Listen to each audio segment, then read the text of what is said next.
আসসালামু আলাইকুম। আজকের বাংলা নিউজে সবাইকে জানাচ্ছি স্বাগতম। শুরুতে জানাচ্ছি বিশ্বের আলোচিত খবরের শিরোনাম।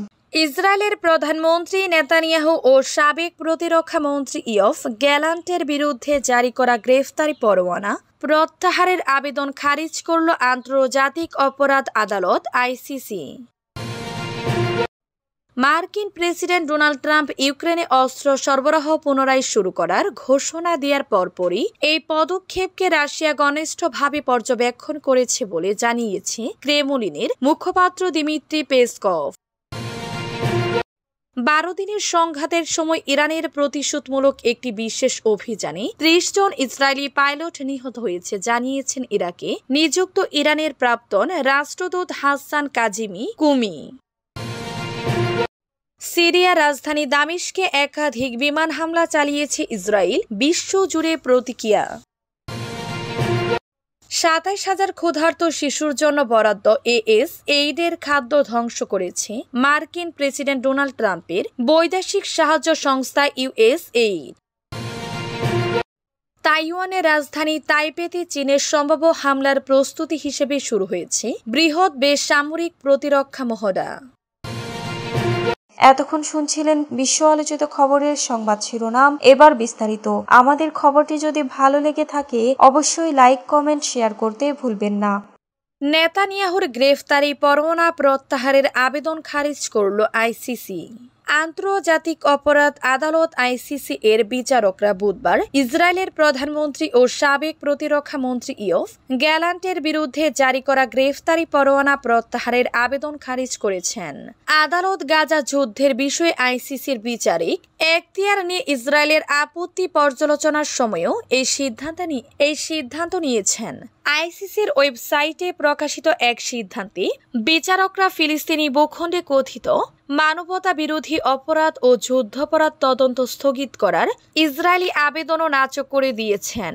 2021 সালের 21 নভেম্বর আইসিসি ইসরায়েলের প্রধানমন্ত্রী বেনিয়ামিন নেতানিয়াহুর সাবেক প্রতিরক্ষা মন্ত্রী ইয়ফ গ্যালান্ট এবং হামাস নেতা ইব্রাহিম আল মাসরির বিরুদ্ধে গাজা সংঘাতের প্রেক্ষিতে যুদ্ধাপরাধ ও মানবতা বিরোধী অপরাধের অভিযোগে গ্রেফতারি পরোয়ানা জারি করে 2024 সালের ফেব্রুয়ারিতে আইসিসি জানায় ইব্রাহিম আল মাসরি, যিনি মোহাম্মদ দেইফ নামে পরিচিত, তার মৃত্যুর বিষয়ে বিশ্বাসযোগ্য প্রতিবেদন পাওয়ায় তার বিরুদ্ধে গ্রেফতারি পরোয়ানা প্রত্যাহার করা হয়েছে। ইউক্রেনে মার্কিন অস্ত্র সরবরাহে নজর রাখছে রাশিয়া। মার্কিন প্রেসিডেন্ট ডোনাল্ড ট্রাম্প ইউক্রেনে অস্ত্র সরবরাহ পুনরায় শুরু করার ঘোষণা দেওয়ার পরপরে এই পদক্ষেপকে রাশিয়া ঘনিষ্ঠভাবে পর্যবেক্ষণ করছে বলে জানিয়েছে ক্রেমলিনের মুখপাত্র দিমিত্রি পেসকভ। বুধবার পেসকভ উল্লেখ করেছেন, ট্রাম্প ও রুশ প্রেসিডেন্ট ভ্লাদিমির পুতিনের মধ্যে কোনো নতুন ফোনালাপের পরিকল্পনা করা হয়নি, তবে চাইলে তা দ্রুত ব্যবস্থা করা যেতে পারে। এর আগে সোমবার ট্রাম্প ঘোষণা করেন, ইউক্রেনের শান্তি চুক্তি মেনে নিতে পুতিনকে 50 দিনের সময়সীমা দেওয়া হয়েছে। এই সময়সীমার মধ্যে শান্তি চুক্তিতে পৌঁছাতে ব্যর্থ হলে রাশিয়াকে কঠোর মার্কিন নিষেধাজ্ঞার মুখোমুখি হতে হবে। এটা হবে সেকেন্ডারি শুল্ক, যা বিশ্ব অর্থনীতি থেকে রাশিয়াকে বিচ্ছিন্ন করতে এর বাণিজ্যিক অংশীদারদের উপর আরোপ করা হবে। এই হুঁশিয়ারি ট্রাম্পের পক্ষ থেকে এখন পর্যন্ত রাশিয়ার প্রতি সবচেয়ে কঠোর বার্তা বলেই বিবেচনা করা হচ্ছে। বিশ্লেষকরা বলেছেন, ট্রাম্পের হুমকির মুখেও রাশিয়ার কৌশল শান্ত থাকা এবং কাজ চালিয়ে যাওয়া। এ চাপ পুতিনকে যুদ্ধ শেষ করার দিকে ঠেলে দিবে এমন কোনো নিশ্চয়তা নেই। নভেম্বরের প্রেসিডেন্ট নির্বাচনের আগে ট্রাম্প দাবি করেছিলেন তিনি ক্ষমতা গ্রহণের 24 ঘন্টার মধ্যে ইউক্রেনের যুদ্ধ শেষ করবেন। ইরানের অভিযানে 30 ইসরায়েলি পাইলট নিহত দাবি তেহরানের। 12 দিনের সংঘাতের সময় ইরানের প্রতিশোধমূলক একটি বিশেষ অভিযানে 30 জন ইসরায়েলি পাইলট নিহত হয়েছেন বলে জানিয়েছেন ইরাকে নিযুক্ত ইরানের রাষ্ট্রদূত হাসান কাজিমি কুমি। এটিকে ইসরায়েলি শাসনের জন্য একটি বড় আঘাত বলে অভিহিত করেছেন তিনি। এক টেলিভিশন সাক্ষাৎকারে হাসান কাজিমি বলেন, 12 দিনের যুদ্ধের সময় ইরানের একটি অভিযানে 30 জন ইসরায়েলি পাইলট নিহত হয়েছেন। এটি ইসরায়েলি শাসনের জন্য কোনো ছোট বিষয় নয়। তিনি জোর দিয়ে বলেন, শত্রুর প্রাথমিক লক্ষ্য ছিল ইরানের শাসন ব্যবস্থার পরিবর্তন এবং যুক্তরাষ্ট্রের প্রত্যাবর্তন, কিন্তু তারা তাদের কোনো লক্ষ্য অর্জনে সফল হয়নি। কাজিমি জোর দিয়ে আরো বলেন, ইসলামী বিপ্লবের নেতা নেতৃত্বে ইরানের সশস্ত্র বাহিনী ইসরায়েলের উপর একটি প্রচণ্ড আঘাত দিয়েছে। এ অঞ্চলের শত্রুর বৃহত্তর এজেন্ডাকে ব্যর্থ করেছে।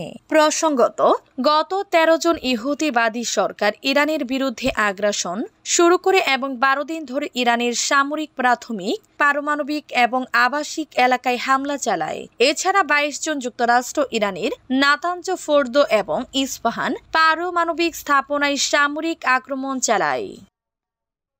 সিরিয়া রাজধানী দামেস্কে একাধিক বিমান হামলা চালিয়েছে ইসরায়েল। একই সময় দক্ষিণ পশ্চিম অঞ্চলীয় সুয়েদা শহরে সরকারি বাহিনী ও দ্রুত সশস্ত্র গোষ্ঠীগুলোর মধ্যে যুদ্ধবিরতি ভেঙে পড়ে ও নতুন করে সংঘর্ষ শুরু হয়। ইসরায়েলি প্রতিরক্ষা মন্ত্রী ইসরায়েল কাটজ জানান, ইসরায়েলি বাহিনী বুধবার দামেস্কে সিরিয়ার প্রতিরক্ষা মন্ত্রণালয়ের প্রবেশ পথের কাছে হামলা চালায়। এর কয়েক ঘন্টা আগে তিনি সিরীয় সরকারি বাহিনীকে সুদাইদা থেকে সরে যাওয়ার আহ্বান জানিয়েছেন।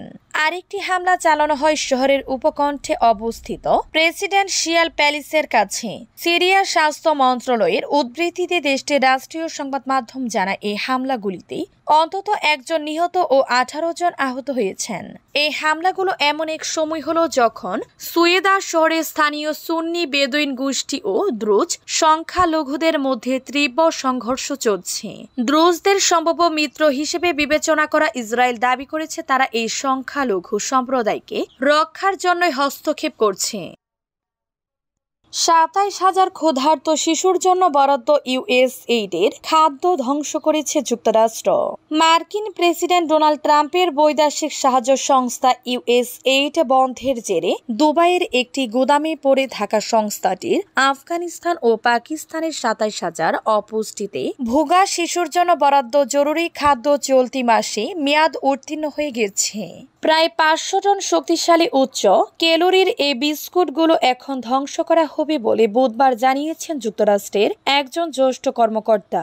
আইন প্রণেতাদের জিজ্ঞাসাবাদের মুখে ব্যবস্থাপনার দায়িত্বে থাকা উপপররাষ্ট্রমন্ত্রী মাইকেল রিগাস জানিয়েছেন, খাবারগুলো নষ্ট হওয়ার মূল কারণ গত 1 জুলাই ডোনাল্ড ট্রাম্পের প্রশাসনিক সিদ্ধান্তে ইউএসএইড বন্ধ হয়ে যাওয়া। তিনি বলেছেন, আমার মনে হয় ইউএসএইড বন্ধ হওয়ার কারণে এই ক্ষতি হয়েছে। এগুলো নষ্ট হওয়ায় আমি নিজেও মর্মাহত।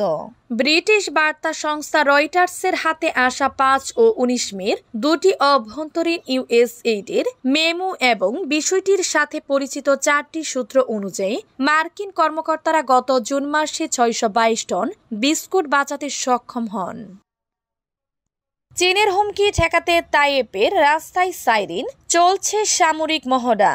তাইওয়ানের রাজধানী তাইপেতে চীনের সমস্ত হামলার প্রস্তুতি হিসেবে শুরু হয়েছে অন্যতম বৃহত্তম বেসামরিক প্রতিরক্ষা মহড়া।